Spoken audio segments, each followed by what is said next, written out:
Hello everyone, इस video में हम देखेंगे इंग्लिश एनसीईआरटी क्लास 8th का चैप्टर दिस इज़ जोडीज़ फ़ॉन का पार्ट 2। इससे पहले पार्ट 1 में हम आधा चैप्टर इसका कवर कर चुके हैं। तो movement directly in front of him startled him so that he tumbled backward. तो एकदम से क्या हुआ कि जब जो जोडी था वो फ़ोन के एकदम सामने चला गया तो एकदम स्टार्टल्ड हो गया फ़ोन, और वो क्या हो गया, एकदम से पीछे की तरफ मूव करने लगा। Fawn lifted its face to his, it turned its head with a wide wondering motion and shook him through with the stare of his liquid eyes। और फिर उसके बाद वो जोडी को जो है बिल्कुल ऐसे अपनी जो छोटी छोटी प्यारी प्यारी सी आइज़ थी, लिक्विड आइज़ बोला गया है जिन्हें फ़ोन की, उनसे वो जोडी को स्टेयर करने लगा। मतलब वो उसको घूर घूर के देखने लगा। स्टेयर करने का मतलब होता है घूर करके देखना। It was quivering, it made no effort to rise और run, Jody could not trust himself to move.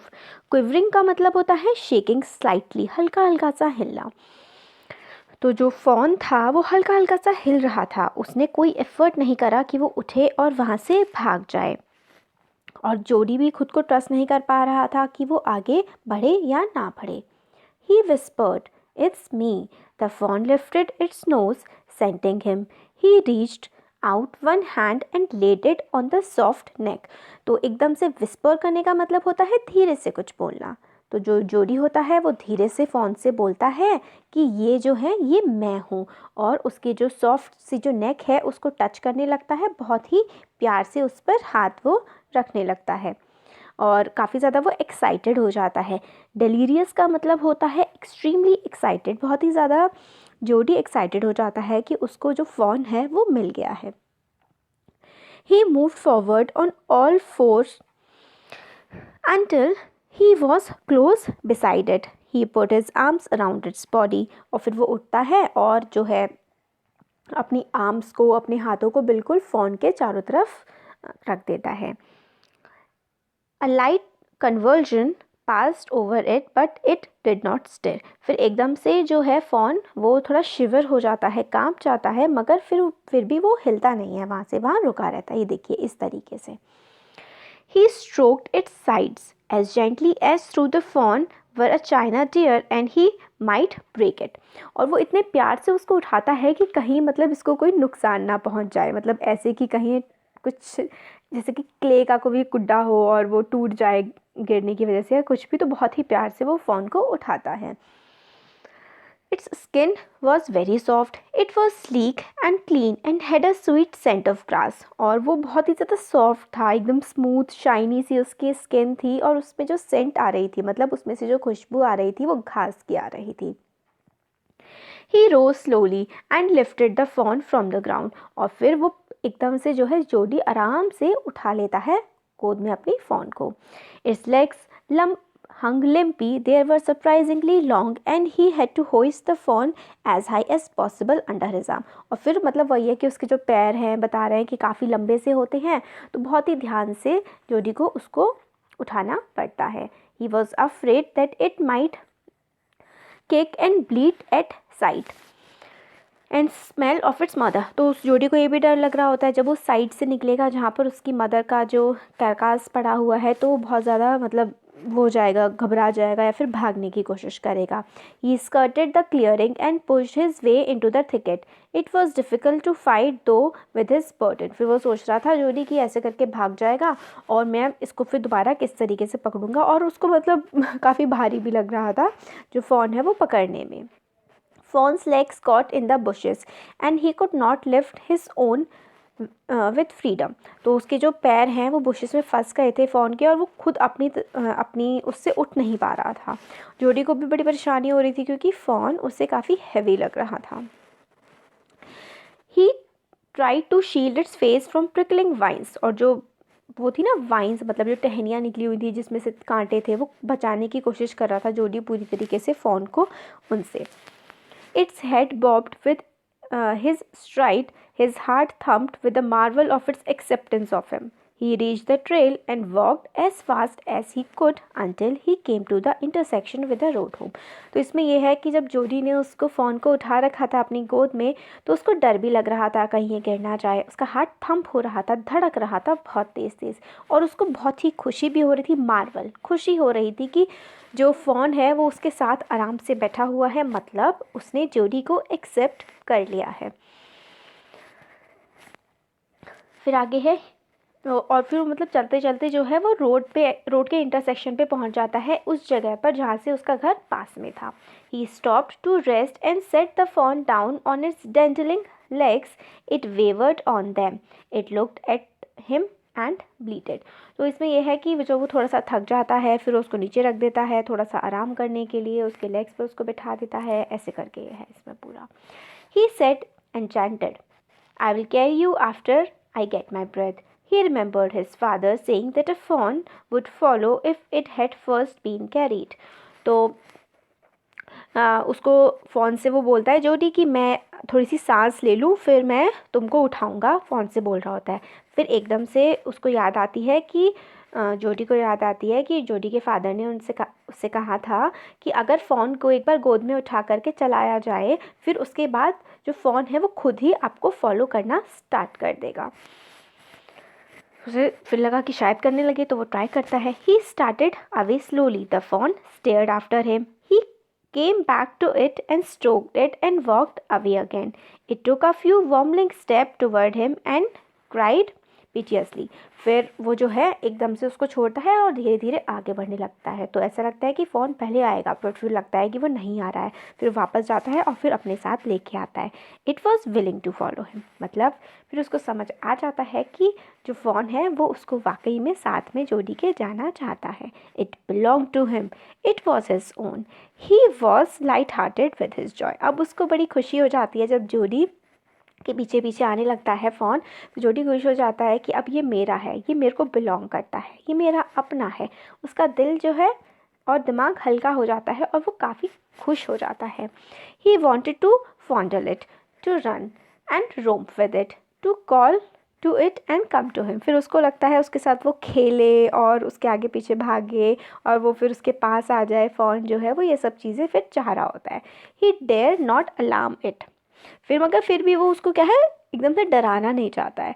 He picked it up and carried it in front of him over his two arms. It seem to him that he walked without effort. फिर वो उसको एकदम से उठा लेता है अपनी गोद में और फिर एकदम से उसको ऐसे लगने लगता है जैसे कि बिना किसी एफर्ट के ही वो उसको आराम से उठा पा रहा है। His arms begin to act and he was force to stop again. मगर फिर उसको लगता है कि मतलब आराम से उठा पा रहा है, बट थोड़ा सा चलने के बाद उसके हाथों में फिर से दर्द हो जाता है और फिर उसे फिर रुकना पड़ता है। He walked on. The fawn followed him at once. फिर वो आगे बढ़ता है और फिर इस बार एकदम से ही फ़ोन उसको मतलब उसको फॉलो करना स्टार्ट कर देता है, पीछे पीछे चलना स्टार्ट कर देता है। He allowed it to walk a little distance, then picked up again. फिर वो थोड़ा ऐसे ही चलता है, फिर थोड़ी देर बाद फ़ोन को फिर गोद में उठा लेता है। Distance home was nothing. He could have walked all day and into the night, carrying it and watching it follow. फिर उसको ऐसा लगता है कि घर की दूरी कुछ भी नहीं है। उसको इतना अच्छा लग रहा होता है कि वो तो पूरा दिन उसके साथ ऐसे फ़ोन के साथ घूम सकता है, उसको उठा के या फिर उसके फिर साथ चल के। He was wet with sweat, but a light breeze blew through the June morning, cooling him. और फिर जो जोडी है उसको बहुत ज़्यादा पसीना आ गया होता है। स्वेट का मतलब पसीना होता है, मगर फिर एक हल्की सी हवा चलती है जून की सुबह की, जिससे वो उसको फिर से अच्छा लगने लगता है, ठंडा सा उसको फील होने लगता है। The sky was as clear as a spring winter in a blue china cup. फिर मतलब वो है मेटाफर है कि स्काई बहुत ज़्यादा साफ था, विंटर मतलब वाटर ऐसा था जैसे स्प्रिंग वाटर, जैसे बहुत ही ठंडा सा पानी रखा हुआ हो किसी चाइना कप में, मतलब मिट्टी के बर्तन में। He came to the clearing. It was fresh and green after the night's rain. मतलब वही है कि ऐसा लग रहा था जैसे कि रात की बारिश के बाद बहुत ही अच्छा सा मौसम सब हो गया हो। He fumbled with the lodge and was finally obliged to set down the phone to manage it. और फिर वही मतलब आगे आगे चल रहा होता है, फिर बीच में थक जाता है, फिर फ़ोन को बिठाता है, फिर उठाता है, फिर चलता है। फिर ये आइडिया कि मतलब वो मतलब पैदल पैदल चल के जा सकता है into Penny's bedroom with a fawn walking behind him. फिर उनको लगता है कि वो घर जाएगा, फिर जो फॉन है वो उसके पीछे पीछे पेनी के मतलब उसके फादर के बेडरूम में पहुंचेगा। ये सोच के बड़ा अच्छा लग रहा होता है जोडी को। But at the steps the fawn backled and refused to climb them. He picked it up and went to his father. Penny lay with closed eyes. फिर जब वो घर पहुंच जाते हैं तो एकदम से जो फ़ॉन होता है वो ऊपर की तरफ चढ़ नहीं पाता है, तो वो फ़ॉन को गोदी में उठाता है जोडी और अपने फादर के रूम में चला जाता है। तब जो पेनी जो उसके फादर थे वो लेटे हुए होते हैं अपनी आइज़ को बंद करके। जोडी कॉल्ड पा लुक। जोडी अपने पापा से कहता है, पापा देखिए।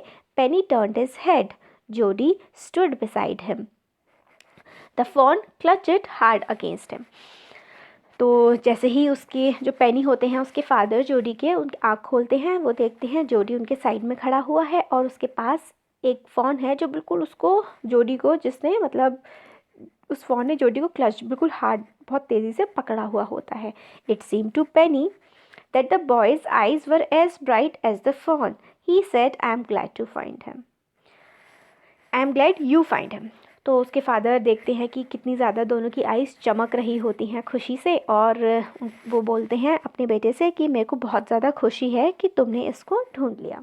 जोडी then went to the kitchen. The fawn wobbled after him. तो जोडी फिर उसके बाद किचन में जाता है और फॉन जो है उसके पीछे पीछे जाता है। A pan of morning's milk stood in the kitchen safe. तो सुबह सुबह जो दूध जो होता है वो किचन में रखा हुआ होता है। Cream had Ryzen on it. He skimmed the cream into the jug. He poured milk into a small gourd. He held it out to the fawn. फिर जो किचन में दूध रखा होता है उस पे से क्रीम हटा करके और जो दूध है वो फॉन को दे देता है जोडी. It buttered it suddenly.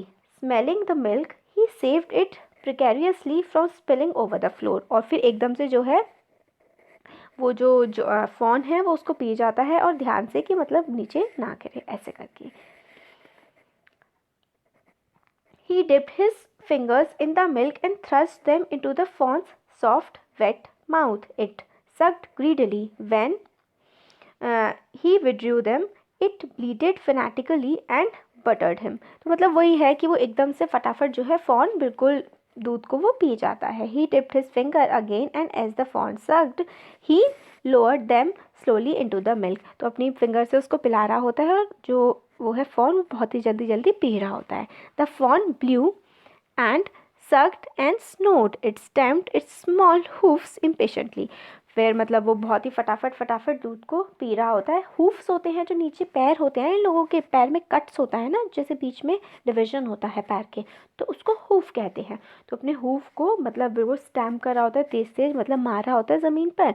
As long as he held his fingers below the level of the milk the fawn was content. तो जैसे वो उसको पिला रहा होता है दूध अपने फिंगर से, तो जो फॉन होता है वो बहुत ज़्यादा खुश होता है उस टाइम पर.